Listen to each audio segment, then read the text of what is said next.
it's not apples to apples between private sector and public, but True. I mean the high school, for anyone that's tuning in, the high school is bigger than Milford Regional Hospital.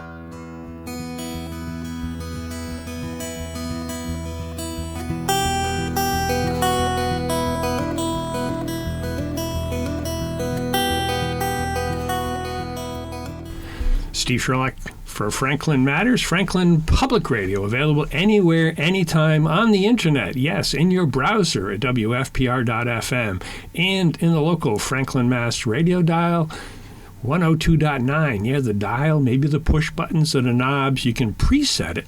And if you can, 102.9 is the number, so it's always ready for you. Here today in our glorious studio with Kevin Harn. Kevin, welcome. Thank you for doing this. Thanks for having me, Steve. This is going to be fun. I know that you manage, and we've just done a facility tour here. This is a glorious little place. You've got a whole lot more space to manage. Yeah, we were chatting a little bit earlier. 1.2 million square feet here in the town. Anywhere from I'd say 22 to 30 properties. 20 of them more so I called occupied properties. Occupied, right? Yeah, because you still have a lot of other kind of outbuildings, if you will, facility buildings. You got it. Utility buildings, really, to a certain extent. Absolutely. Yeah. But it's still property. It's still got stuff inside. And, oh, by the way, that's your job. You and your team, of course. The team. The team. We got a great team. And, yes, we take care of all the assets of all the buildings. Larger the building, more assets to take care of. But the team that we have in place is fantastic. They do a great job. Our deputy director of trades, Steve O'Neill, manages the trades team, carpenter, electrician, plumber. We have experienced some turnover there, which replicating the skill set of all those trades it can be difficult in itself, but more importantly, replicating those who have been here for so long and have the historical background and knowledge. Yeah. And then, Richard Gaskin is our deputy director of custodial services. We have a huge custodial team, probably the majority of the facility staff. They're our first responders, the eyes and ears in the 1.2 million square feet. So I have a thing that from management days, managing by walking around, but the custodians are managing by walking around all the time. You got it. So they're the first responders in many cases, right? Absolutely. Yeah. I mean, for us and even the trades guys, to be everywhere at every point in time. Impossible. It's so tough. I can't find that clone thing yet. Once I do, that'll be a different story, but it's not working.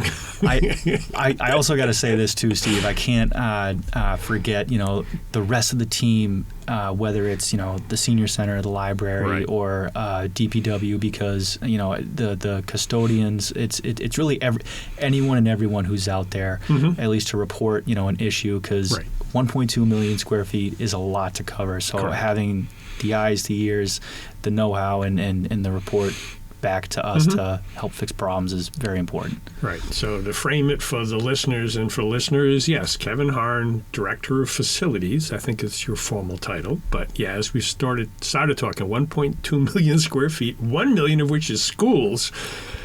But then you've got clearly the staff. But in response to that across the board, you're a service provider for all the other departments that are in those buildings and using those facilities. Oh, yeah. So it's a two-way street in terms of, can you do this? This is broke. Can we fix this, right?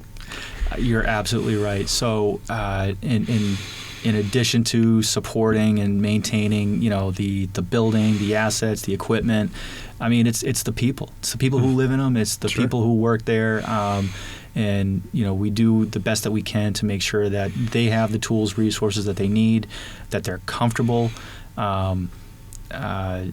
Different projects pop up every day, and we do the best that we can, Steve. Some of them are small, some of them are big, and you've got a list I know that's been on kind of the wish list for some of the major projects, but funding will happen some point in time, and that'll be another story. Yeah, I mean, for anyone, we all got to pay the electric, we all got to pay the water, Right. gas or oil, however you do it at home.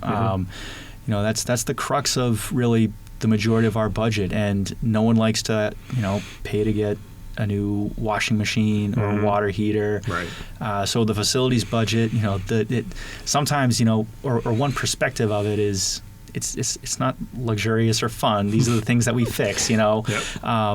I personally, I love this. This is what I do. I love when larger projects or big capital projects, because whether it's new construction or renovation of something, it's very interesting, and that's it's fun to be part of. That gives you a chance, I think, I'm imagining, you can confirm, that gives you a chance to kind of stretch yourself in some ways, because, stepping back, you came in and you can tell a little bit about your Franklin story, but then you replaced Mike D'Angelo, who had decades of years of experience. So you got a little bit chance to learn from him, but yeah, now you got to figure it out. Oh my gosh, yeah. I'm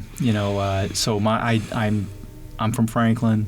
My wife is from Franklin. My parents are still in town here. My in-laws are still in town here. So we frequent Franklin a lot. When my parents moved here, I went to Jefferson Elementary. Yeah. I think probably the year it opened.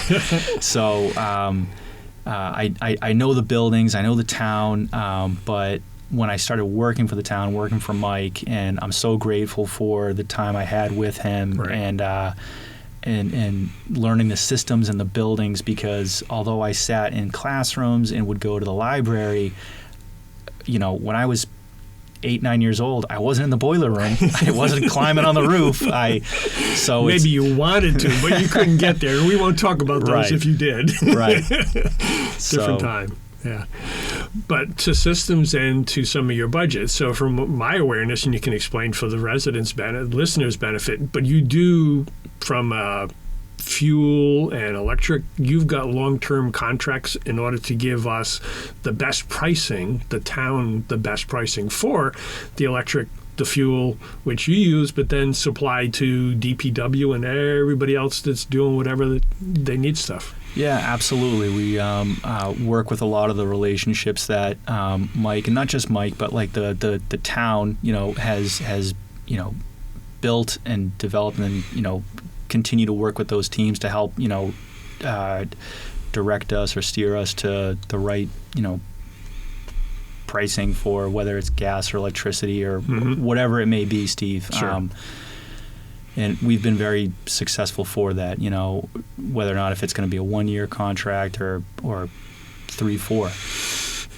So taking sense of the market to get the best deal. You got it. Right. Yeah. And I assume you're working through procurement, which does some of those details for you, but you're kind of the inside saying that this is what we need and go do that for us, et cetera. Yeah, pulling, for me, a lot of times, like when I'm looking at like where to focus projects for energy efficiency on like some equipment and stuff, the price is the price. What I look at is the usage. Sure. So what matters to me is how much electricity are we using? Like Right. how many therms are we burning? Like what's the usage? Yep. And that's the number I'm trying to drop down. Whether or not if the price is always going to go up, but for me, I'm trying to, and this is just a sustainability thing too. Sure. It's really trying to make the buildings, cleaner, more efficient, and however I can do that with, upgrading either equipment or, retrofitting something. We try to do that. Making it more efficient, more green, more sustaining, Yep. more sustainable in terms of less maintenance and then less repairs. Bingo. Yeah. So, of the process, you may have kind of a typical day in your process, although I'm sure depending upon what current events are happening, that may change. Yeah, I mean, the typical day for facilities is, it certainly varies. I mean, for me coming in, I like to get with the team and figure out what's on the docket. If there's any larger meetings or big events, we've already had a couple meetings to discuss graduation over at the high school. Right. But also, although school's coming to an end, one of the other things that our team really wants to hone in on is summer's approaching. Yeah. So that means these buildings are empty. It's a great opportunity to get in there and tackle other projects that are happening in the buildings, and also summer cleaning, because when you just had a whole school year of kids and teachers and people in the buildings, and they're getting heavily used. So being able to do a thorough deep cleaning for another successful school year in the fall is priority. Right. Yeah, that's the deep cleaning piece, and then those kind of bigger projects. You may be able to patch a wall between here and there, but then maybe that entire wall needs to be done the next time. So that's during the summertime, et cetera. Yeah. Yep. And then, of course, that's all coordinated with whether the teacher or the principal, sometimes at the district level, depending upon if the project's big enough. All those take preparation, takes meetings, takes coordination. Then the execution comes when it's time permitted or the best time for it. Oh, absolutely. And those conversations, that we have with the respective departments, like if we stick with the school for the example, right? What the schools want to see done for projects, maybe they're seeing it from a different lens than facility is from how we manage and maintain the building. So and having those meetings and discussions to develop either future projects or planning for what we want the vision to look like is key. Yep. Yeah, because if you're going to do something, you want to make sure that it's the way they want it, because they're the ones that are going to be using it. Yep. Right. And clearly, you still have to make sure that, oh, by the way, you don't have to come back as often, or it costs less to provide whatever it is, technology-wise, energy-wise, electricity-wise. Yep. Yeah, and we do. We were, whether it's Colin, Tina, or Lucas from the schools. We'll certainly also talk with the respective principals of the buildings. Sure. But it is a team effort. We all work together very, very well. Mm-hmm. Good. And under some challenging times, because if there's no electricity or if there's a power outage, then it's like, well, where did the outage occur? Hopefully it's on National Grid side and not on your side. Yes. Yeah. Fortunately, a good chunk of our buildings do have generator backup. The high school is the only one in which the generator will take care of the whole thing. Sure. The other buildings that are equipped with generators, typically they're only going to be backing up life safety stuff. Sure. But as anyone who grew up in Franklin or just knows Franklin, for whatever reason, we seem to be like the Bermuda Triangle when it comes to But you know what? I'll say this too. We got a great relationship with National Grid and the team over there. We meet with them regularly. They actually, I think they just sat before council and provided some information, and they see long term and they see ahead of things, and they're here to help, and they want to also prevent outages. Sure. They don't want them either. They don't want them either. No, when we had moved recently, but when we lived, we were more in the Peck Street neighborhood, and there's a major power station or substation on Peck Street, and for some reason, for a period of time when we were here, it was like not even a whisper of a breeze, but there would be some outage. We'd have gone off to work and come back and the lights are blinking on the clock. So, oops, we knew there was something gone. They finally did fix whatever it was, and that disappeared. That stability came back, so you could leave the day and come back, oh, no power outage today. That's great. So, yeah, I can concur that they are at least making some improvements. Maybe not as much as people want in some areas, but, that takes time and money, and they're working on it. Oh, yeah. And you've got some big projects coming that still need to get funded, but, you've got enough to do in the meantime. Yeah, we do. Some of the projects on the horizon, I've actually worked with John before, jumping over here. We're making some updates to the website, so you'll probably see the link to the new police station is still up and available. Right.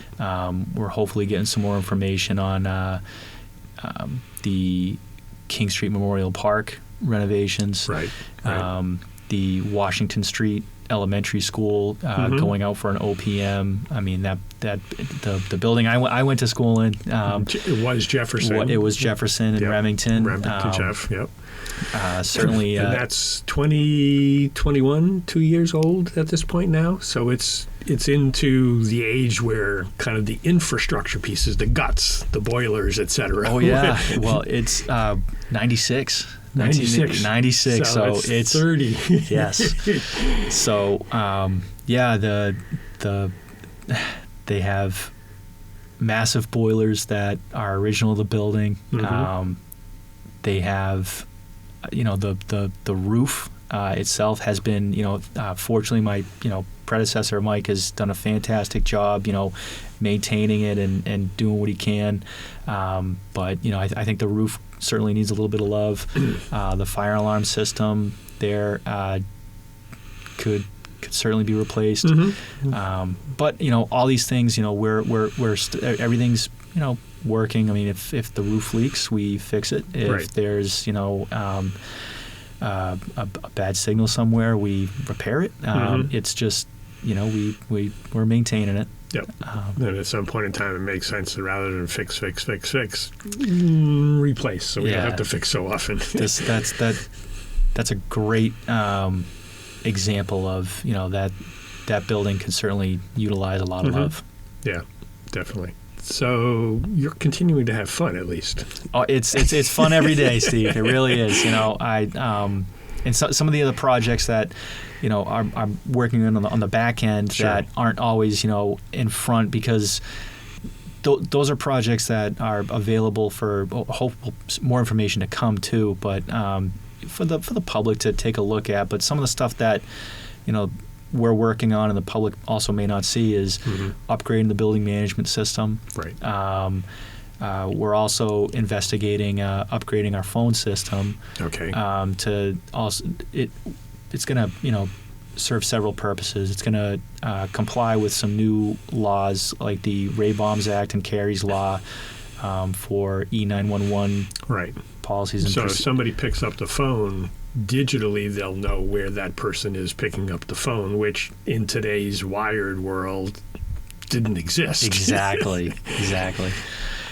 So that's a cool project that is still getting some legs, and we're working on. I'm working closely with the IT director Tim Raposa, but I can also foresee that's gonna whichever direction we do go in, upgrading the phones, like the people we take care of in all these buildings, they're probably gonna have to learn a new phone system. Yeah. Well, and that I think also speaks to a lot of the things that you do. There's a tech component with it. So that's one of your other key collaborators is, I want to bring in this, but now it's technical. Is this the right thing to do, et cetera, et cetera? Oh, yeah. Yeah. And facilities and IT, we work well together, and a lot of things we do, we do together because the world we live in today is so technically, in everything that we do, having them to work with just makes it a lot easier. Sure. Because even going back to the building management, so conceptually that would allow you to do more kind of on a remote control basis. It's clearly under security protocols, so the right person is going to do that, not anybody else. Yep.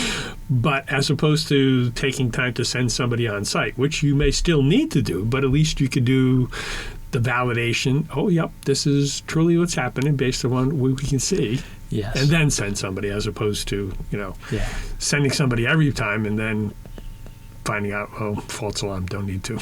Yeah, and the building management system that we have, hats off to Mike D'Angelo. He probably about like 9. Actually, every building with the exception of the high school is under one system. It's a product that we log into the one system, and so we everything's integrated into the one. Correct. Bingo. However, the one system, it's a legacy product, stopped receiving product support, and I think like 2002. Okay. Yeah. So again, it's one project that we're working in on the back end. Again, it probably isn't going to be, even if it does get upgraded, it's not going to change. No one will feel any different. People won't necessarily see the impact, but you'll feel the impact in terms of your work productivity potentially, or efficiency. Bingo. Yeah. That's why we have these conversations, because people need to know that. And they may walk by a building and not notice anything from day to day, but inside, the guts are running a little better, things are happening a little easier, a little less electricity. And that all makes a difference. And another one that actually just received an upgrade, and it's something that happens overnight and people don't realize, is our access control system just received an update. So we're into like a different version of our, how we set schedules to buildings, unlock and lock doors, grant someone access on a credential, whether it be a fob or a badge. So that just received an update, and if you log in, kind of navigating like any site, you have some type of like user dashboard. All those same buttons are still there, but it just has a different look to it. So the custodian that used to walk down the halls, perhaps when I was a kid who had like 1,000 keys on a keychain. Less keys on the keychain these days. We're trying to get less keys. Yeah, I think keys will always be around. We're still right. The backup system. You got it. Right. Yeah. Definitely. Cool. Yeah. Is there something else that, from your perspective, we haven't covered yet that people should know? Just that. I think the team, is always looking for improvements and efficiencies. The projects that I just shared, where they could get completed and no one would ever know. It takes the whole team to do that. Right. Maybe it's heavily involved with a few people more so than others, but it really touches everyone. Whether it's one of the deputy directors or a trades individual, a custodial or administration staff. Everybody's working towards the same goal. Right. And I think that's all I can say to that, Steve. Yeah. The only thing that comes to mind is, in addition to the 3 people you have on trade staff, you also bring in, via some contract, the other expertise in terms of HVAC or whatever, to augment what you need to do on a regular basis, because respectfully, the 3 people, the 4 people, can't do it all either. Yeah, you're absolutely right, Steve. Right. So, we have, like I said, a plumber, an electrician, and a carpenter, but we do have an on-call, I'll call it like plumbing and larger, probably mechanical service company. So if our plumber's tied up and we have an emergency, at least we have a backup for someone to call. Yep. Same thing with our electrician. We have an on-call electrical, because they could be on vacation. Everyone's entitled to time, and while they're gone, if something comes up, well, now we have backup. Sure. But other outside services that we work with. I mean, it could be elevators, it could be generators. We have a contract for roofing, for roof repairs and maintenance. There's all circling back and coming to where we started with this, with the 1.2 million square feet. That's a lot of space. It's a lot of space. It's a lot of equipment. Yeah. A lot of windows, a lot of doors, access points. Yeah, and a lot of people, right? We need a lot of people to help keep the stuff running and maintained. Because they're between the schools alone is 4,500 students, another 500 teachers plus staff, et cetera. So there's 5,000 people going in and out of buildings on a daily basis, and you got another on the town side. You got multiple town buildings, senior center, library, very busy. DPW may be less busy, but they're in and out. Municipal building, clearly, even on a late night with either a meeting, a budget hearing, which we've been in, takes long hours. There's a lot of people in and out of those buildings. Yeah, I know. I think I actually made it's probably in the presentation that I had shared in January. But one of the comparatives I was trying to make, I know it's not apples to apples between private sector and public, but True. I mean the high school, for anyone that's tuning in, the high school is bigger than Milford Regional Hospital. The middle school on the same campus across a stone's throw away is bigger than Plainridge Park Casino, and then the rest of the town and schools and buildings, it's bigger than the Rentham Village Premium Outlets. So, I mean, that's a lot of space. It's a lot of space. So especially if you know the area and you know those buildings, that's a lot of space. And Franklin, the facilities department is maintaining and managing more than that. Right. And it's a lot. Yeah. So you want to be known and acknowledged, but not the front figure, because you're the guy that could be the worst guy to be on problems. But kudos to you and the team for doing what you do, because generally, and I don't want to jinx us, things are okay. Yeah. Oh yeah. We do what we can, and we're always looking to wherever we can, make improvements or make a piece of equipment better, so that it is less maintenance or anything like that. Then that's the direction we're going in. Yep. You can do some other things in the meantime. Yeah. Yes. Good. Well, thanks for taking time to explain, because I think the residents, certainly I being one, didn't know all of that. Some of my exposure to the meetings, I knew a little bit more perhaps than some others did, but yeah, that's a good story. Yeah. And it needs to be told. So thank you for telling it. Absolutely. Thanks for having me. Yes. Well, thank you again for doing this. And to the listeners, thank you for listening. And quick reminder, we do this because Franklin matters. We are now producing this in collaboration with Franklin TV and Franklin Public Radio. This podcast is my public service effort for Franklin, but we can't do it alone. We can always use your help. How can you help? If you can use the information that you find here, please tell your friends and neighbors. If you don't like something here, please let me know. Through this feedback loop, we can continue to make improvements. And I thank you for listening. For additional information, please visit franklinmatters.org. If you have questions or comments, you can reach me directly at suresteve@gmail.com. The music for the intro and exit was provided by Michael Clark and the group East of Shirley. The piece is titled Ernesto Mañana, copyright Michael Clark and Tintype Tunes in 2008, and used with their permission. I hope you enjoy. By the way, you can also subscribe and listen to Franklin Matters Radio on your favorite podcast app. Search in podcasts for Franklin Matters.